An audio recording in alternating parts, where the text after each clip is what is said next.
happiness in itself is not directly connected to work or private life. It's connected to all of it. So the company really focuses on helping you to live your fullest life. When someone does something that you're not expecting, when someone does something and you feel like someone is just trying to piss you off or has a different opinion than yours or is trying to sabotage you, you always have the choice of how to react to that. We try to instill in people that they have this assumption of positive intent. That your default should be, hey, someone is doing something and I don't like it, or it's not the way I would do it. But let's just assume that person is doing this because he or she genuinely wants to do good. And he or she just ends up having a different approach to this.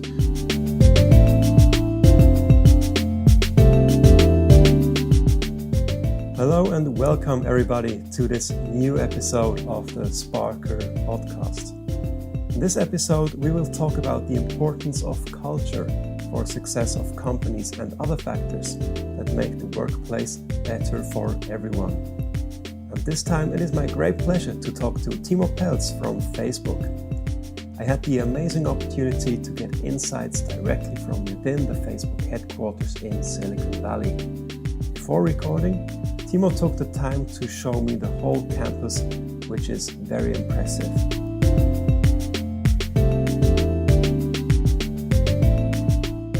Timo and I covered a lot of topics during my stay in Menlo Park, but for this podcast, I wanted to focus on a short and sweet conversation about performance hacks and the importance of culture in the workplace.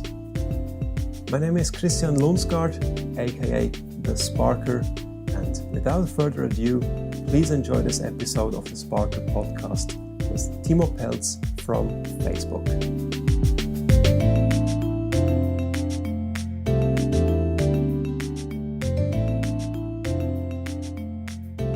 Hi Timo, welcome to the show. My pleasure. Thank you very much for the opportunity to see Facebook from the inside.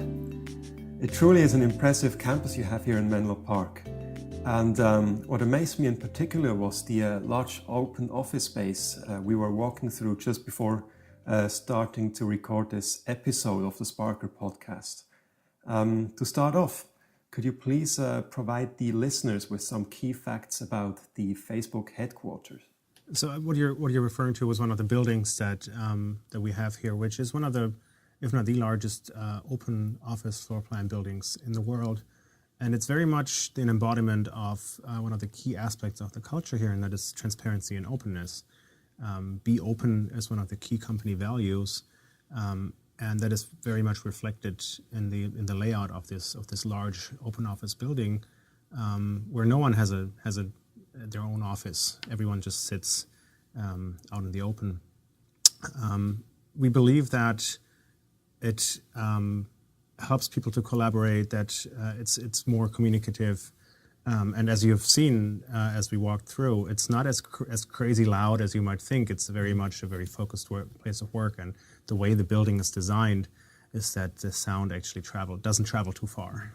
And how many people are working here? Ooh, that's very hard to say because it's a very dynamic place, so it changes depending on the projects that people work on. I'm guessing, I don't know the exact number, I'm guessing that it's between 3,000 and 4,000 people. I will back up this episode with some pictures on the Sparkr Block so everyone can get an impression of the space. But right now for the listeners, how should they imagine this building and the space inside to look like? If you've never seen the building before, it's quite impressive to look at, because if you look at it from the outside, the structure is that, unlike in many places, and specifically in the US, the parking lot is not surrounding the building. The parking lot is actually on the street level, and the building is one level up. So all the cars are parked underneath the building in the shade, where it gets very warm here, especially in the summer. They don't bake in the sun. At the same time, there's a lot of air flowing under the building, which helps temperature. That helps with the regulation of the temperature of the building. And then you have the one floor really where everyone sits and works, and then there are of course meeting rooms, and we have restaurants and other logistics around that.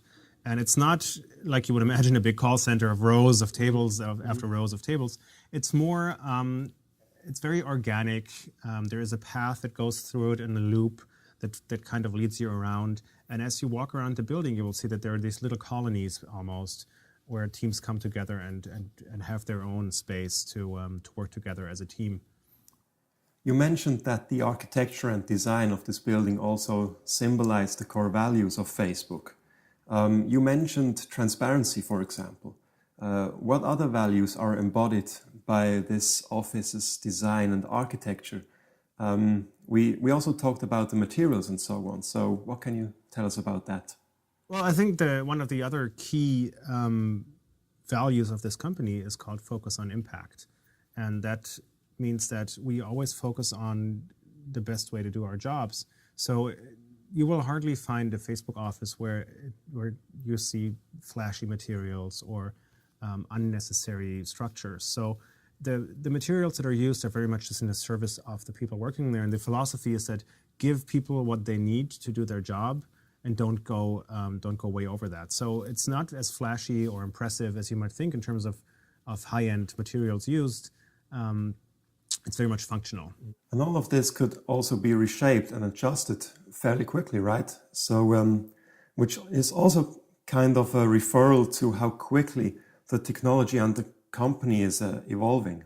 Yeah, I mean, in general, you will see that, and that is true for any Facebook office that you visit in the world, that there's certain aspects of it that reflect our approach to how we work, and that is that we don't ever want to get that feeling that we're done with what we're doing because we're working on such an amazing big goal as on a company level, that this tenet of we're only 1% finished is very much, you can see it in the buildings where, for example, we have open ceilings where you can see cables and tubes coming through. Oftentimes people think we're under construction, and in a lot of ways we are, but it's actually a design aspect. Of course, this whole mindset is not only implemented in the architecture, but also applied in the intersection of the space and the processes behind it. One example that I liked especially was the vending machines with keyboards and charging cables and etc. that we found all across the office. Could you tell us more about those? What do they exemplify? It follows the same aspect of making it as easy as possible for people to do their job. And if you look at the way we handle technical support, it goes along that way, where on the one hand you want to make the work of the people that do the tech support here as easy as possible, and at the same time you don't want people to have to wait a long time for a new adapter or a new keyboard. So we make these things as accessible as possible. Yeah. This is just one example of how you want to make everyone more productive at Facebook. What other, let's say, performance hacks do you see happening here? The biggest, and I wouldn't even call it a hack, the biggest factor here, I think, is that people are just genuinely interested in the work that they're doing. There's an intrinsic motivation to come here and to do work. And the vast majority of the people here just loves coming here because you like and you appreciate the people you work with, and you're really invested in the projects that you work on. And then, on a more tactical side, we have a philosophy here in some of the larger teams that doesn't look at a separation of work and life, or private life and work life. You're looked at, or we perceive people to be a holistic human being that has parts of it are happening, parts of your life are spent at work, and some are happening in your private life, but you don't become a different person after you go home from work. So happiness in itself is not directly connected to work or private life, it's connected to all of it. Mm-hmm. So the company really focuses on helping you to live your fullest life, because that directly translates into you being more happy, mm-hmm. and that means you're less likely to be depressed, or you're less likely to be grumpy at work, or mm-hmm. not as productive or efficient as you might be. Could you give us some examples how Facebook tries to keep employees happy and engaged? Well, a very, very good example is that if you have a goal, let's say you want to run a marathon by the end of the year, that means you will have to spend more time practicing. Mm-hmm. So you share that with your team and the people that you work with, and they understand that this is important to you.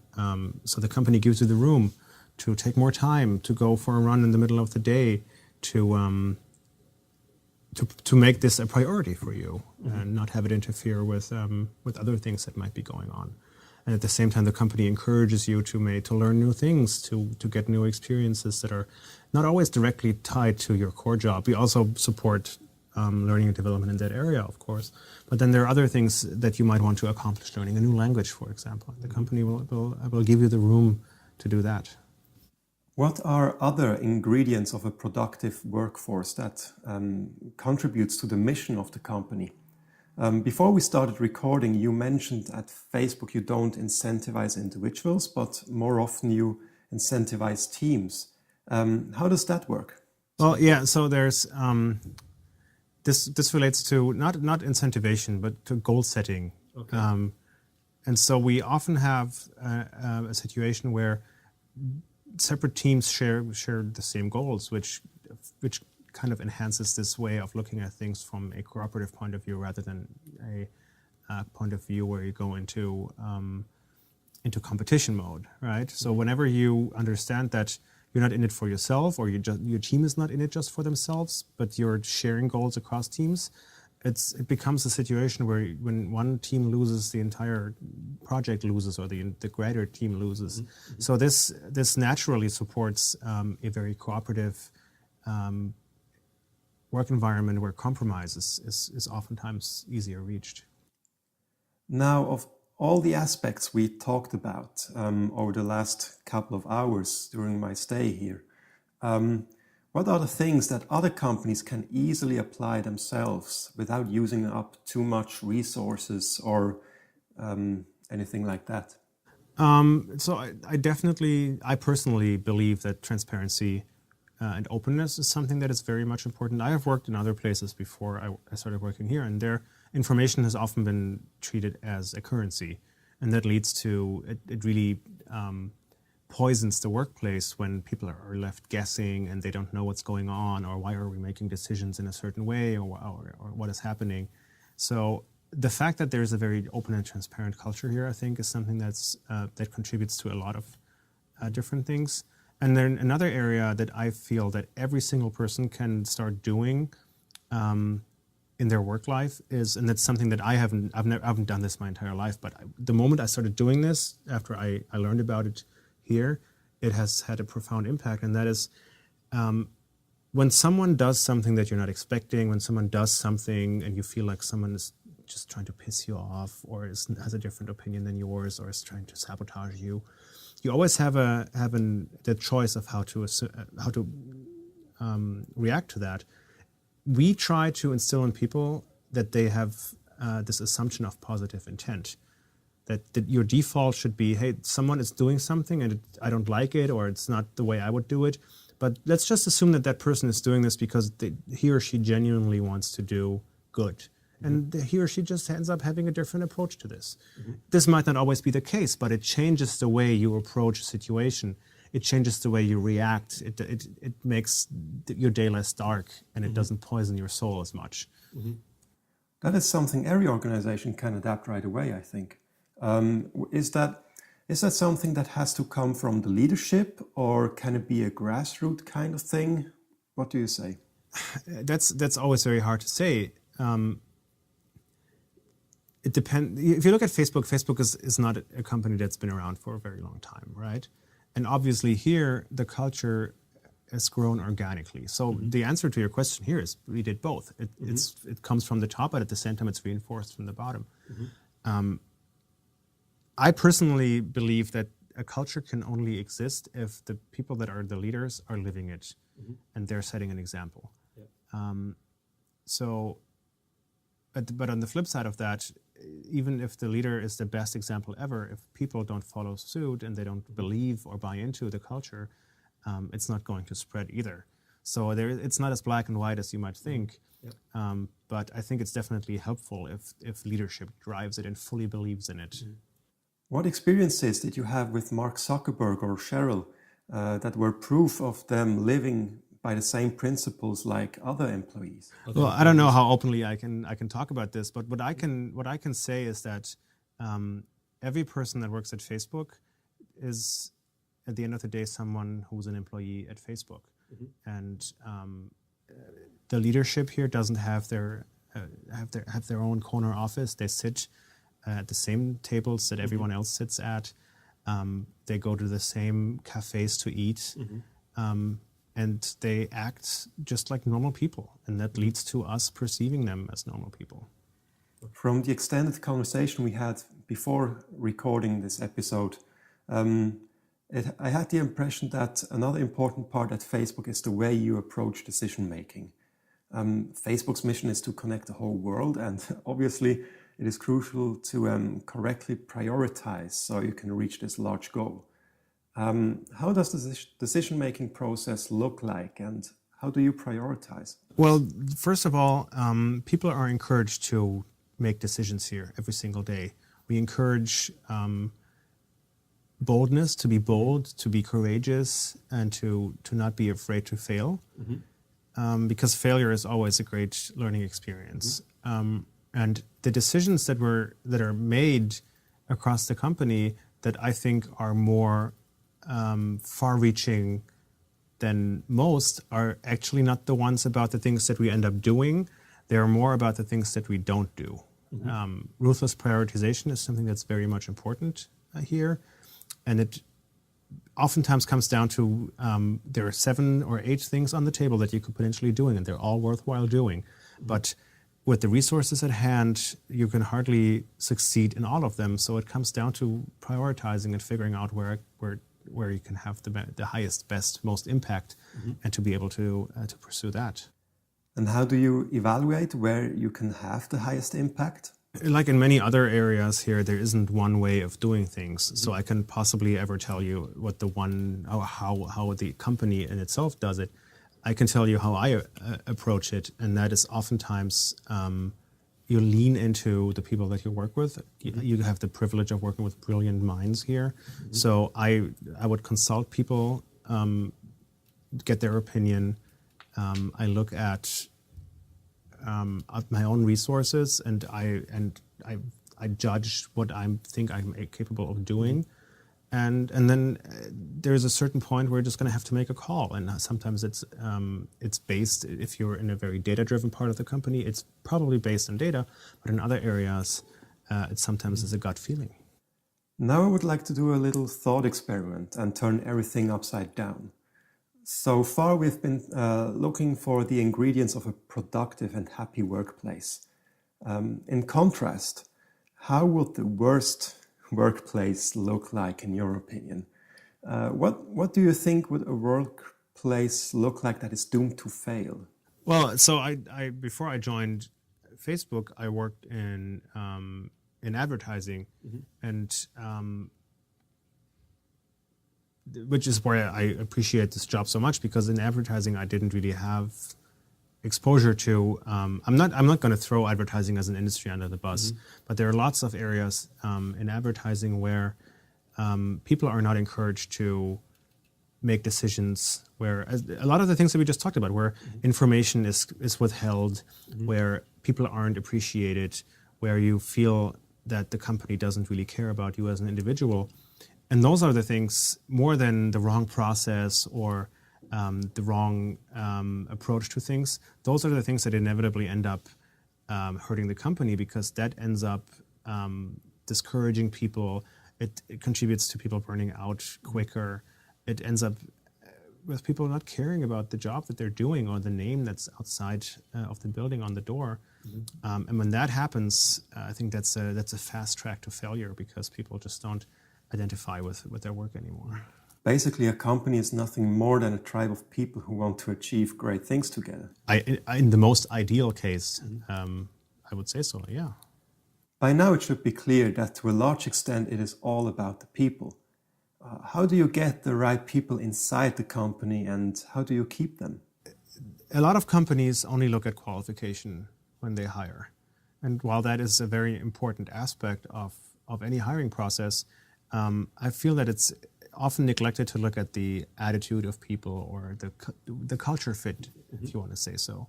So just because someone is very qualified for a job doesn't necessarily always mean that person is a great fit for the company, right? So in order to not have someone join the company who contributes on a work level but doesn't contribute on a cultural level, it is very much important to have that as an important part of the hiring process. So not only should you look into the qualifications, but into the way that someone approaches problems, the way that someone approaches conflict, and how they deal with the difficult situation, because that says a lot about how they end up contributing to the workplace. And once they are inside Facebook, what keeps them engaged? From my personal point of view, it comes back to appreciation, right? Getting to do the things that you really enjoy doing, having a certain level of autonomy, getting to work with brilliant people, having the privilege to contribute to the mission of the company. Those are all factors that I think are in the end contributing to your intent to stay in a place or to not stay in a place. Yeah, I guess that's my answer to that. Does this bear the risk of hiring people that are too similar to each other, which in turn could lead to blind spots inside the company? Well, I think you need to differentiate between culture and mindset. The cultural thing is openness, right? But openness can mean that we both believe different things about a certain topic, but we both feel that we're in the spirit of openness, we can talk about them, right? So it doesn't mean that we always have to see eye to eye, and everyone is encouraged to be their true self here. Yeah. So I don't really see this as a problem as long as people stay true to the values of the company. You gathered work experience in Europe as well as in the US, here in Silicon Valley especially. Of course, even though this is an oversimplification, can you nevertheless name something Europe could learn from the work culture and the mindsets in the US and particularly in Silicon Valley? I'd say one is to talk less and do more. I feel like we're getting to a place where across Europe you see more people talk about a change of attitude, a change of culture, a change of approach. With digitalization changing the way people work and live, these things are becoming more front and center on C-level agendas.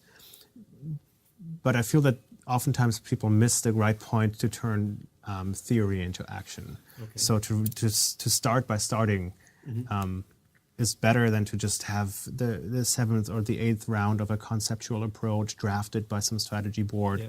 And to always think about things before we end up doing them. So, and that segues into another thing. Then is to risk more and to fail more, because only through failure are you able to really learn the lessons that you need to learn.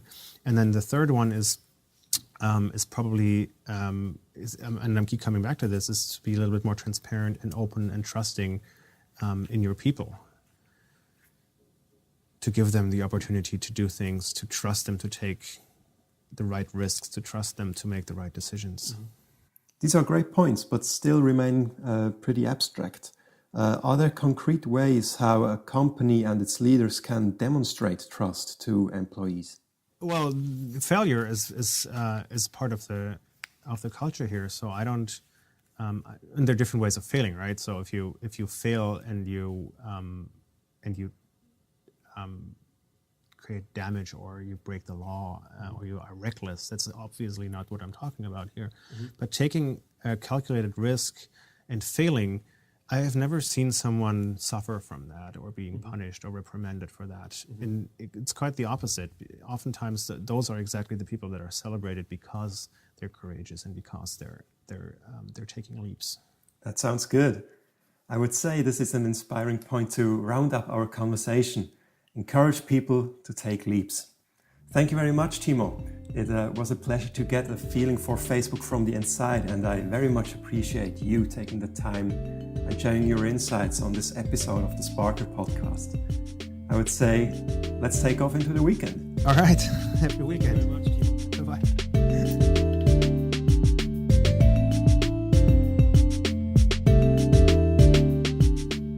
Bye-bye. Alrighty, ladies and gentlemen. I hope Timo and I provided you with an insightful conversation. Personally, I had a blast having this conversation with Timo and getting an inside view of how Facebook is organizing its workplace in Silicon Valley. Some of you might know that I've been writing about Facebook's 10-year roadmap on my blog, sparkr.ch/blog. Well, I've been skeptical about Facebook's attempts to get into your brain and other fascinating plans. I've also been amazed by the work culture I've witnessed at Facebook's headquarters during my visits in Menlo Park. Make sure you check out the Sparkr Block, where I write about future trends, and also check out the other episodes of the Sparkr Podcast, where I take a closer look at the mindsets and principles of outstanding people and organizations, just like we did today with Timo at Facebook. You can find all the episodes in iTunes and also on the website, which is sparkr.ch/podcast. Once again, sparkr.ch/podcast. Make sure you subscribe so you never miss a new episode. Have a great day, everybody, and see you next time.